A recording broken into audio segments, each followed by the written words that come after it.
Coronavirus aux États-Unis, un doigt d'honneur à Train, près de 100 000 décès. Les États-Unis sont le pays le plus touché tant en nombre de morts que de cas, avec 97 686 décès pour 1 641 585 cas. Le nouveau coronavirus a fait 638 nouveaux décès en 24 heures aux États-Unis, selon le comptage quotidien de l'université Johns Hopkins. Lire aussi, coronavirus, Donald Trump impose une interdiction d'entrée aux USA depuis le Brésil, le franchissement attendu de la barre des 100 000 morts, intervient sur fond de vif débat à propos du confinement, plusieurs États ayant entrepris d'alléger les mesures restrictives décidées contre l'expansion de la maladie. Le président américain Donald Trump, candidat à sa réélection en novembre, fait pression pour une relance économique, appelant des gouverneurs démocrates à libérer leur État au mépris des avertissements de ses conseillers scientifiques.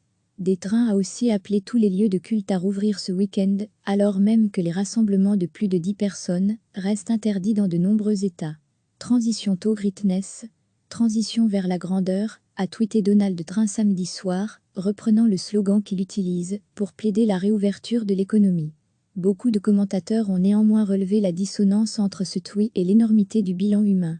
pic.twitter.com/a9fj86ro5o George Conway, un critique du président et l'époux d'une conseillère de la Maison-Blanche Kellyanne Conway, a tweeté une photo de la une du New York Times aux côtés d'une photo de M. Trump jouant au golf samedi. Le président était allé jouer au golf pour la première fois depuis le 8 mars dans son club de Virginie, près de Washington. Pour marquer le passage imminent de la barre terrible des 100 000 morts du coronavirus aux États-Unis, le quotidien américain The New York Times a en effet consacré dimanche sa une à la mémoire d'un millier d'entre elles et évoque pour chacune ce qu'a été sa vie. Ces 1000 personnes ici ne représentent qu'à peine 1% du total. Aucune d'elles n'était un simple numéro, a écrit le journal en présentant brièvement sa une, entièrement couverte d'un texte imprimé serré. Je voulais quelque chose que les gens puissent relire dans 100 ans pour comprendre le poids de ce que nous traversons, a expliqué Marc Lasset, le rédacteur en chef national du journal. Pour ce week-end prolongé du Memorial Day, qui marque l'ouverture de la saison estivale américaine, les plages ont rouvert à New York et dans le New Jersey, État voisin qui ont été le plus touchés par l'épidémie. À eux deux, ils ont recensé 40% des près de 100 000 morts aux États-Unis. C'est juste super d'entendre le bruit des vagues. C'est une belle forme de méditation, de pouvoir regarder l'océan, aller dans l'eau, dit Brittany Ness, 25 ans, en marchant pieds nus, avec son ami sur la plage de John Beach, à Long Island. On a besoin de se sentir humain, au lieu d'être coincé chez nous. Les autorités ont fait le bon choix en rouvrant cette plage, et beaucoup d'autres, dit-elle. On a besoin de se sentir humain, au lieu d'être coincé chez nous. À moins d'une heure à l'est de la ville de New York, cette plage de 10 km de long a rouvert à la baignade moyennant une capacité réduite de 50% et des barrières et avertissements omniprésents pour faire respecter la distanciation sociale.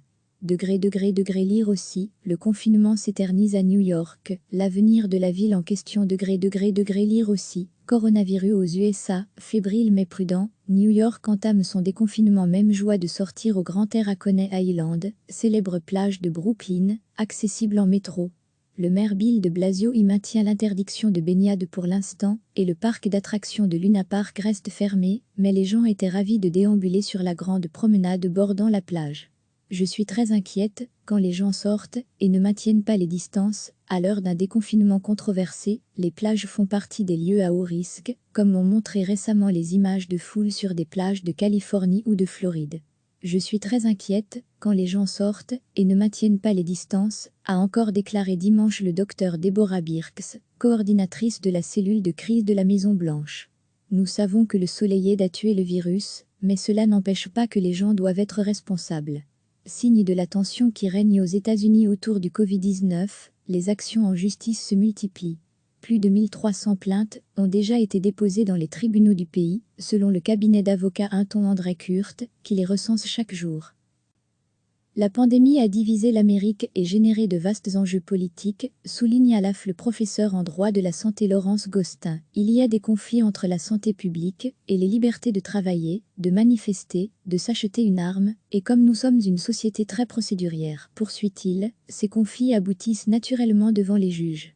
Une première vague de contentieux est venue des prisons et des centres de rétention, détaille Torsten Krake, associé du cabinet Hinton André Kurt. Des détenus ont réclamé une libération conditionnelle, arguant des mauvaises conditions sanitaires dans leur établissement ou de leurs propres problèmes de santé.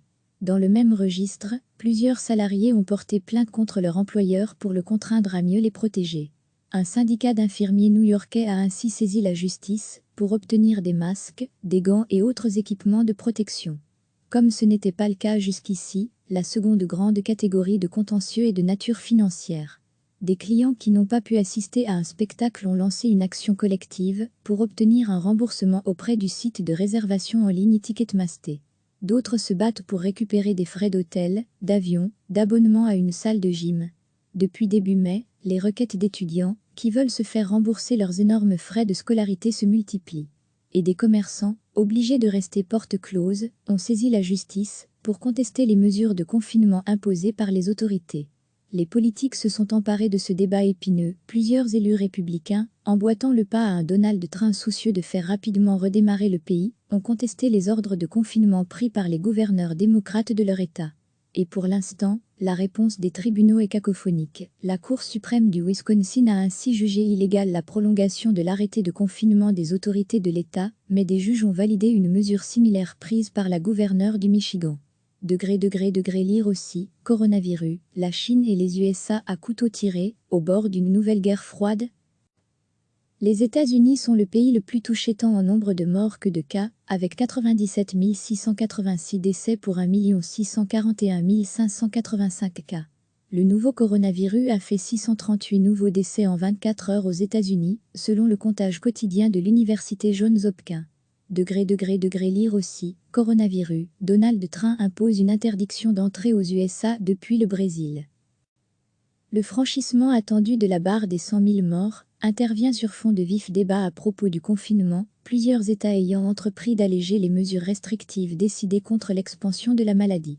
Le président américain Donald Trump, candidat à sa réélection en novembre, fait pression pour une relance économique, appelant des gouverneurs démocrates à libérer leur État au mépris des avertissements de ses conseillers scientifiques.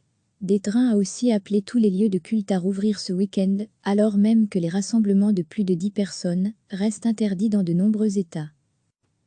Transition to greatness. Transition vers la grandeur, a tweeté Donald Trump samedi soir, reprenant le slogan qu'il utilise pour plaider la réouverture de l'économie. Beaucoup de commentateurs ont néanmoins relevé la dissonance entre ce tweet et l'énormité du bilan humain. pic.twitter.com/9FJ86RO5O. George Conway, un critique du président et l'époux d'une conseillère de la Maison-Blanche Kellyanne Conway, a tweeté une photo de la une du New York Times aux côtés d'une photo de M. Trump jouant au golf samedi. Le président était allé jouer au golf pour la première fois depuis le 8 mars dans son club de Virginie, près de Washington. Pour marquer le passage imminent de la barre terrible des 100 000 morts du coronavirus aux États-Unis, le quotidien américain The New York Times a en effet consacré dimanche sa une à la mémoire d'un millier d'entre elles et évoque pour chacune ce qu'a été sa vie. Ces 1000 personnes ici ne représentent qu'à peine 1% du total. Aucune d'elles n'était un simple numéro, a écrit le journal en présentant brièvement sa une, entièrement couverte d'un texte imprimé serré. Je voulais quelque chose que les gens puissent relire dans 100 ans pour comprendre le poids de ce que nous traversons, a expliqué Marc Lasset, le rédacteur en chef national du journal. Pour ce week-end prolongé du Memorial Day, qui marque l'ouverture de la saison estivale américaine, les plages ont rouvert à New York et dans le New Jersey, États voisins qui ont été le plus touchés par l'épidémie. À eux deux, ils ont recensé 40% des près de 100 000 morts aux États-Unis. C'est juste super d'entendre le bruit des vagues. C'est une belle forme de méditation, de pouvoir regarder l'océan, aller dans l'eau, dit Brittany Ness, 25 ans, en marchant pieds nus, avec son ami sur la plage de John Beach, à Long Island. On a besoin de se sentir humain, au lieu d'être coincé chez nous. Les autorités ont fait le bon choix en rouvrant cette plage, et beaucoup d'autres, dit-elle. On a besoin de se sentir humain, au lieu d'être coincé chez nous. À moins d'une heure à l'est de la ville de New York, cette plage de 10 km de long a rouvert à la baignade moyennant une capacité réduite de 50% et des barrières et avertissements omniprésents pour faire respecter la distanciation sociale. Lire aussi, le confinement s'éternise à New York. L'avenir de la ville en question. Lire aussi, coronavirus aux USA, fébrile mais prudent, New York entame son déconfinement. Même joie de sortir au grand air à Coney Island, célèbre plage de Brooklyn, accessible en métro. Le maire Bill de Blasio y maintient l'interdiction de baignade pour l'instant, et le parc d'attractions de Luna Park reste fermé, mais les gens étaient ravis de déambuler sur la grande promenade bordant la plage. Je suis très inquiète quand les gens sortent et ne maintiennent pas les distances. À l'heure d'un déconfinement controversé, les plages font partie des lieux à haut risque, comme l'ont montré récemment les images de foules sur des plages de Californie ou de Floride. Je suis très inquiète quand les gens sortent et ne maintiennent pas les distances, a encore déclaré dimanche le docteur Deborah Birx, coordinatrice de la cellule de crise de la Maison-Blanche. Nous savons que le soleil aide à tuer le virus, mais cela n'empêche pas que les gens doivent être responsables. Signe de la tension qui règne aux États-Unis autour du Covid-19, les actions en justice se multiplient. Plus de 1300 plaintes ont déjà été déposées dans les tribunaux du pays, selon le cabinet d'avocats Hinton André Kurt, qui les recense chaque jour. La pandémie a divisé l'Amérique et généré de vastes enjeux politiques, souligne à l'AF le professeur en droit de la santé Laurence Gostin. Il y a des conflits entre la santé publique et les libertés de travailler, de manifester, de s'acheter une arme, et comme nous sommes une société très procédurière, poursuit-il, ces conflits aboutissent naturellement devant les juges. Une première vague de contentieux est venue des prisons et des centres de rétention, détaille Torsten Krak, associé du cabinet Hinton André Kurt. Des détenus ont réclamé une libération conditionnelle, arguant des mauvaises conditions sanitaires dans leur établissement ou de leurs propres problèmes de santé. Dans le même registre, plusieurs salariés ont porté plainte contre leur employeur pour le contraindre à mieux les protéger. Un syndicat d'infirmiers new-yorkais a ainsi saisi la justice pour obtenir des masques, des gants et autres équipements de protection. Comme ce n'était pas le cas jusqu'ici, la seconde grande catégorie de contentieux est de nature financière. Des clients qui n'ont pas pu assister à un spectacle ont lancé une action collective pour obtenir un remboursement auprès du site de réservation en ligne Ticketmaster. D'autres se battent pour récupérer des frais d'hôtel, d'avion, d'abonnement à une salle de gym. Depuis début mai, les requêtes d'étudiants qui veulent se faire rembourser leurs énormes frais de scolarité se multiplient. Et des commerçants, obligés de rester porte close, ont saisi la justice pour contester les mesures de confinement imposées par les autorités. Les politiques se sont emparés de ce débat épineux. Plusieurs élus républicains, emboîtant le pas à un Donald Trump soucieux de faire rapidement redémarrer le pays, ont contesté les ordres de confinement pris par les gouverneurs démocrates de leur État.